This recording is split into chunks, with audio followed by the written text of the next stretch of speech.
Hello नमस्कार दोस्तों, स्वागत है आप सभी का एक और नए वीडियो में। दोस्तों इस वीडियो में हम बात करने वाले हिंदी व्याकरण से संबंधित दोस्तों, जो कि हिंदी में पहला टॉपिक आता है वो आता है दोस्तों वर्ण विचार। किस टॉपिक से हिंदी जो है स्टार्ट होती है? वर्ण विचार से। तो वर्ण विचार दोस्तों इस वीडियो में हम डिस्कस करने वाले हैं और इन्हीं नोट्स के द्वारा दोस्तों मैंने पढ़कर क्या है BSTC में सिलेक्शन लिया था। इससे बाहर आपका BSTC में एक भी क्वेश्चन नहीं जाएगा। तो यहाँ पर चलिए शुरू करते हैं। सबसे पहले अपन बात करते हैं कि हिंदी शब्द की जो उत्पत्ति है, हिंदी शब्द की उत्पत्ति किस उत्पत्ति जो हुई है दोस्तों, किससे हुई? सिंधी से। हिंदी शब्द की जो उत्पत्ति है सिंधी शब्द से हुई है। हिंदी शब्द फारसी का दोस्तों शब्द है। हिंदी जो शब्द है किसका शब्द है? फारसी भाषा का शब्द है। उसके बाद यदि बात करें हिंदी बोलने वाला जो पहला परिवार था वो कौन था? भारतीय, जो भारत प्लस यूरोप के मिलन से बना था। हिंदी बोलने वाला जो पहला परिवार था वो कौन था? भारतीय, जो किस किस से मिलकर बना था? भारत प्लस यूरोप के मिलन से बना था, उसे कहा गया था भारतीय। उसके बाद यदि बात करें वर्ण विचार की, तो वर्ण विचार में दोस्तों सबसे पहला जो पॉइंट आता है वो आता है ध्वनि। ध्वनि किसे कहते हैं? मौखिक भाषा की वह सबसे छोटी इकाई जो सुनाई दे दिखाई नहीं दे। क्या दोस्तों? मौखिक भाषा की वह सबसे छोटी इकाई जो सुनाई दे दिखाई नहीं दे, उसे क्या कहते हैं? ध्वनि कहते हैं। क्या कहते हैं? उसे ध्वनि कहते हैं। उसके बाद यदि बात करें अगले पॉइंट की, वर्ण किसे कहते हैं? तो वर्ण कहते हैं लिखित भाषा की वह सबसे छोटी इकाई जिसके और अधिक टुकड़े नहीं किया जा सकते। क्या दोस्तों? लिखित भाषा की वह सबसे छोटी इकाई जिसके और अधिक टुकड़े नहीं किया जा सकते, यानी और अधिक उसको तोड़ा नहीं जा सकता, उन्हें क्या कहते हैं? अपन वर्ण कहते हैं। क्या कहते हैं? वर्ण कहते हैं। अगला जो पॉइंट है वो है शब्द वर्णों के। जो शब्द किसे कहते हैं? शब्द किसे कहते हैं? अपन शब्द कहते हैं वर्णों के सार्थक समूह को। यानी शब्द यदि कोई है तो उसका अर्थ भी होना चाहिए। क्या दोस्तों? शब्द वही माना जाएगा जिसका कोई अर्थ निकलता है। क्या दोस्तों? जिसका कोई सार्थक अर्थ निकलता है उससे ही अपन क्या मानेंगे? शब्द मानेंगे। तो अपन कह सकते हैं कि वर्णों के सार्थक समूह को क्या कहते हैं? शब्द कहते हैं। अगला जो पॉइंट है वो है भाषा। भाषा किसे कहते हैं? तो भाषा की यदि बात करें तो विचारों की जो अभिव्यक्ति, यदि हम जो हमारे विचार व्यक्त करते हैं उसी को क्या कहते हैं? भाषा कहते हैं। विचारों के अभिव्यक्ति को क्या कहा जाता है? भाषा कहा जाता है। उसके बाद यदि बात करें वर्ण, तो वर्ण दोस्तों, वर्ण कौन कौन से होते हैं? एक तो होते हैं स्वर और व्यंजन। कौन कौन से होते हैं? स्वर और व्यंजन होते हैं। स्वर की यदि बात करें तो स्वर किसे कहते हैं? वे ध्वनियाँ जिनका उच्चारण बिना वाग यंत्रों की टकराट के होता है, वे स्वतंत्र अवस्था में होते हैं, उन्हें स्वर कहते हैं। क्या दोस्तों?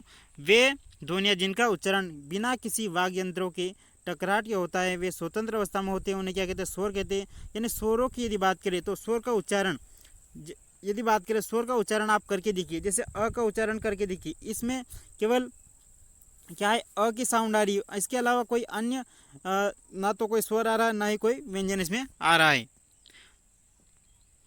अगला पॉइंट है अक्षर। अक्षर किसे कहते हैं? वह ध्वनियाँ जिनका उच्चारण एक ही झटके में किया जा सके। क्या दोस्तों? अक्षर किसे कहते हैं?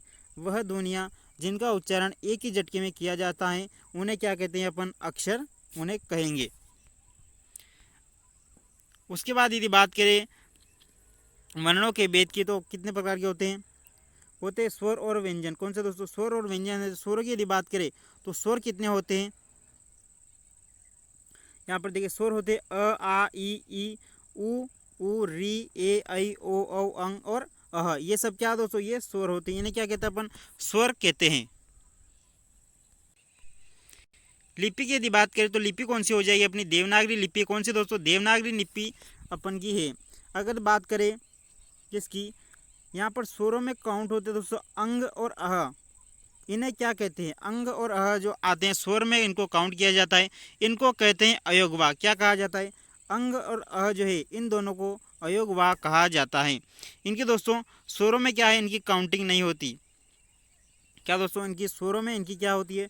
काउंटिंग नहीं होती। तो यहाँ पर स्वरों की संख्या कितनी हो जाएगी अपनी? यदि आपसे डायरेक्ट पूछे कि स्वर कितने होते हैं तो स्वर होते हैं 11। कितने होते हैं? स्वर 11 होते हैं।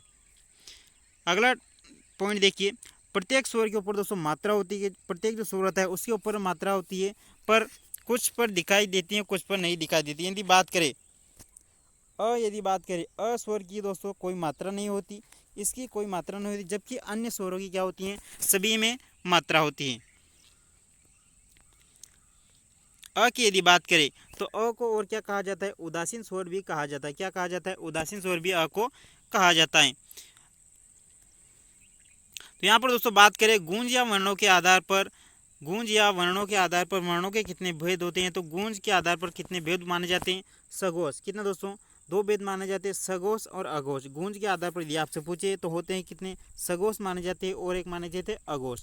सघोष की यदि बात करें तो वह वर्ण जिनमें गूंज पैदा होती है, क्या दोस्तों, वह वर्ण जिनमें गूंज पैदा होती है उसे सघोष वर्ण कहते हैं। कौन कौन से होते हैं हिंदी में जो सघोष वर्ण, कौन कौन से होते हैं दोस्तों, ये होते हैं तीसरा, चौथा और पांचवा। कौन से होते हैं दोस्तों, तीसरा, चौथा और पांचवा, यानी 3 नंबर का, 4 नंबर का और 5 नंबर का जो होते हैं व्यंजन, ये सब क्या है, सघोष है। क्या दोस्तों, सघोष कहे जाते हैं। अघोष की यदि बात करें तो वह वर्ण जिनमें गूंज पैदा नहीं होती उन्हें क्या कहते हैं, अघोष कहते हैं।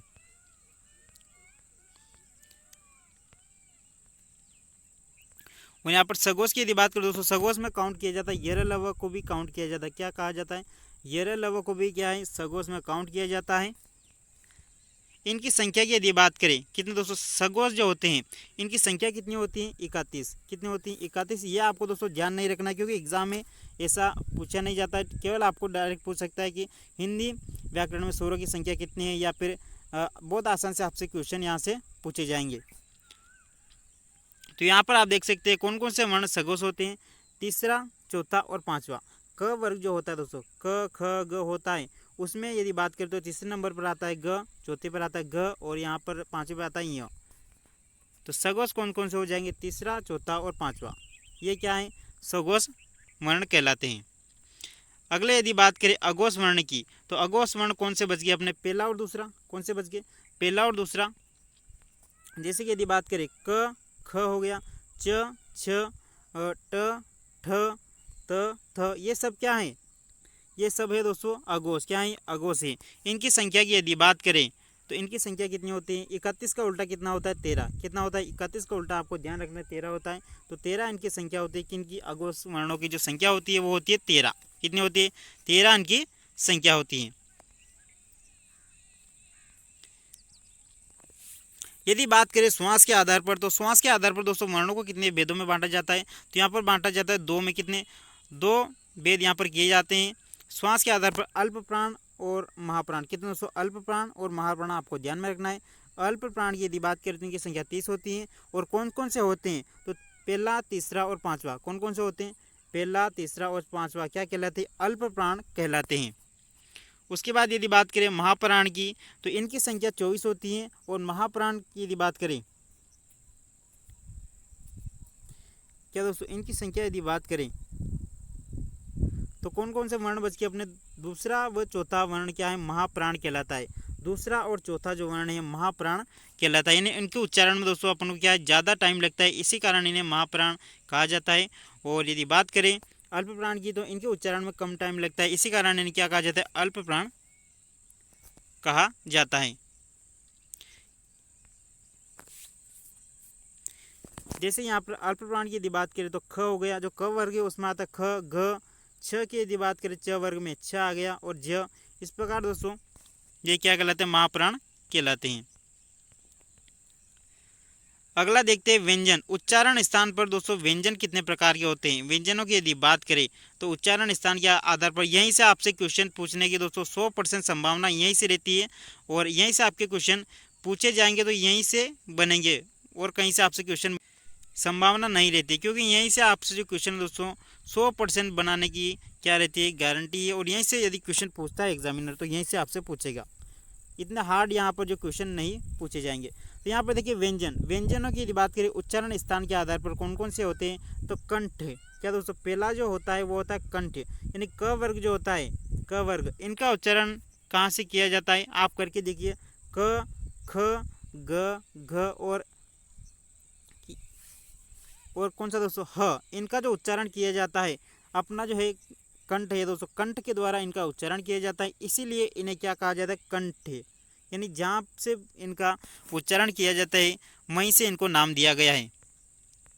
तो यहाँ पर बात करें क वर्ग की तो ये कौन सा हो जाएगा अपना, कंठे। जो पहला हो जाएगा क वर्ग, इसको कहा जाता है कंठे कहा जाता है। अगला यदि बात करें तो वो होता है तालव्य। तालव्य की यदि बात करें तो च वर्ग दोस्तों, च वर्ग जो होता है च, छ, ज और श और य, इनकी यदि बात करें तो इनका उच्चारण किससे किया जाता है? तालव्य के द्वारा उच्चारण इनका किया जाता है। इसी कारण इन्हें क्या कहा जाता है? तालव्य व्यंजन इन्हें कहते हैं। उसके बाद यदि बात करें मूर्धन्य की, मूर्धन्य कौन कौन से आते हैं? जो ट वर्ग है दोस्तों पूरा ट वर्ग, उसके बाद ट वर्ग के बाद यदि बात करें श और र, ये किस में आते हैं? मूर्धन्य में आते हैं। दंत की यदि बात करें तो इनका उच्चारण कहाँ से होता है? दांत के द्वारा इनका उच्चारण होता है, दांतों के द्वारा इनका उच्चारण होता है। दांत के बिना दोस्तों आप इनका उच्चारण नहीं कर सकते, चाहे आप प्रयोग करके देख लीजिए त, थ, द, थ, ध, स और ल, इनका उच्चारण आप करके देखिए, आपको पता लग जाएगा कि इनका उच्चारण कहाँ से हो रहा है। तो यहाँ पर यदि बात करें तो त वर्ग जो है पूरा दंते कहलाता है। क्या कहलाता है? दंते कहलाता है। ओष्ठ की यदि बात करें तो ओष्ठ इन्हें क्यों कहते हैं? ओष्ठ की यदि बात करें जो प वर्ग है दोस्तों पूरा, क्या प वर्ग है, प, फ, ब और व, क्या दोस्तों प, फ, ब, भ और व जो है ये क्या कहलाते हैं? ओष्ठ कहलाते हैं, क्योंकि इनका उच्चारण होठों की सहायता से किया जाता है। क्या इनका उच्चारण होठों की सहायता से किया जाता है, इसी कारण इन्हें क्या कहा जाता है? ओष्ठ कहा जाता है। उसके बाद अपना बच जाता है दोस्तों, वो बचता है अपना नासिक्य। नासिक्य किसे कहते हैं? वे व्यंजन जिनका उच्चारण नाक के द्वारा किया जाता है। क्या दोस्तों? वे व्यंजन जिनका उच्चारण नाक के द्वारा किया जाता है, चाहे आप करके देख लीजिए। ये जो पहला है इसे क्या कहते हैं? अंग कहते हैं। फिर दूसरा आता है अपना य, क्या कहते हैं? य। फिर आता है अण, फिर आता है अपना न और फिर आता है म। कितना दोस्तों? नासिक यदि बात करें तो इनका उच्चारण नाक के द्वारा किया जाता है, इसी कारण इन्हें नासिक कहा जाता है। इनकी संख्या कितनी होती है? 5 इनकी संख्या होती है। अगला पॉइंट यदि देखिए तो यरलव जो है दोस्तों, क्या यरलव जो है इन्हें अंतस्थ व्यंजन भी कहा जाता है। क्या दोस्तों? इन्हें अंत या फिर अंतस्थ व्यंजन भी इन्हें कहा जाता है। अंतस्थ व्यंजन कितने होते हैं? यहाँ पर यदि बात करें 4 होते हैं। कितने होते हैं? अंतस्थ जो व्यंजन होते हैं 4 होते हैं। कौन कौन से होते हैं? अपने य हो जाएगा, य, र और ल। कौन से होते हैं? यरलव जो है क्या कहलाते हैं? अंतस्थ व्यंजन कहलाते हैं। अगला पॉइंट की यदि बात करें तो वो हो जाएगा अपना ऊष्म व्यंजन कौन से कहलाते हैं? तो ऊष्म जो व्यंजन है दोस्तों कहलाते हैं श, श और स प्लस ह, ये क्या है? ऊष्म व्यंजन कहलाते हैं। इनकी भी संख्या कितनी होती है? 4 होती है। उसके बाद यदि बात करें संयुक्त व्यंजन की, तो इन व्यंजनों का जो दोस्तों क्या है? इन व्यंजनों का निर्माण यानी ये किससे मिलकर बने? दो असमान जो है इनकी यदि बात करें तो इनका जो निर्माण होता है वो दो असमान व्यंजनों से मिलकर बनते हैं। क्योंकि कितने दोस्तों संयुक्त व्यंजन कितने होते हैं? ये होते हैं संख्या में कितने होते हैं? 4 इनकी संख्या होती है। कितनी? संयुक्त जो व्यंजन होते हैं इनकी संख्या 4 होती है। कौन कौन से होते हैं ये?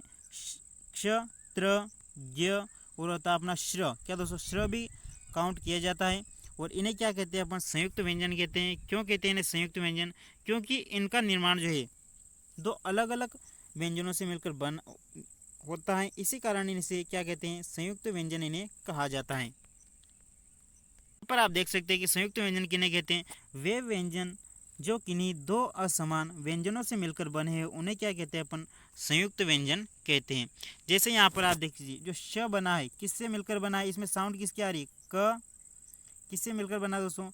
क प्लस श से मिलकर बना है। क्ष की यदि बात करें तो उच्चारण करके आप देख लीजिए, इसमें पहले साउंड आ रही क की, फिर आ रही श की। क्या पढ़ेंगे इसे? क्ष। उसके बाद यदि बात करें त्र की, तो त्र किससे मिलकर बना है? त्र जो मिलकर बना है वो बना है किससे मिलकर? त प्लस र से मिलकर बना है त्र। किससे मिलकर बना है? त प्लस र से मिलकर बना है त्र। उसके बाद यदि बात करें ज्ञ की, तो ज्ञ मिलकर बना है दोस्तों ज प्लस य से, ज और य से मिलकर बना है ज्ञ। श्र की यदि अपन बात करें तो यह बना है श प्लस र से। किससे बना है? श प्लस र से मिलकर बना है श्र। तो ये आपको व्यंजन ध्यान रखने हैं। कितने व्यंजन होते हैं? संयुक्त व्यंजन 5 होते हैं। सॉरी दोस्तों, कितने? 4 होते हैं।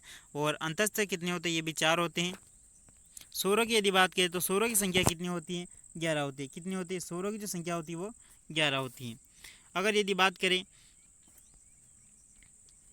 र के नाम की, तो रख और अन्य किन के नामों से जाना जाता है? तो र की यदि बात करें तो इसे प्रकंपित भी कहा जाता है। क्या दोस्तों? इसे प्रकंपित भी कहा जाता है। इसे लुठित भी कहा जाता है। क्या कहा जाता है? र को लुटित व्यंजन भी कहा जाता है। और ल की यदि बात करें तो ल को कहा जाता है पार्श्विक। क्या दोस्तों?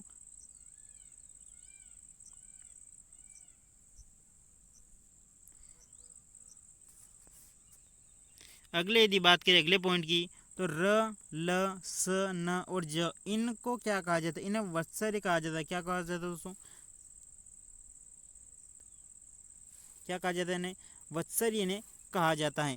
और यदि बात करें अगले पॉइंट की तो ड और ढ ये किस भाषा के शब्द हैं? यदि बात करें तो किस भाषा से आए हैं? ये जो हिंदी में आए हैं दोस्तों उर्दू से। कहाँ से आए? उर्दू से आए हैं।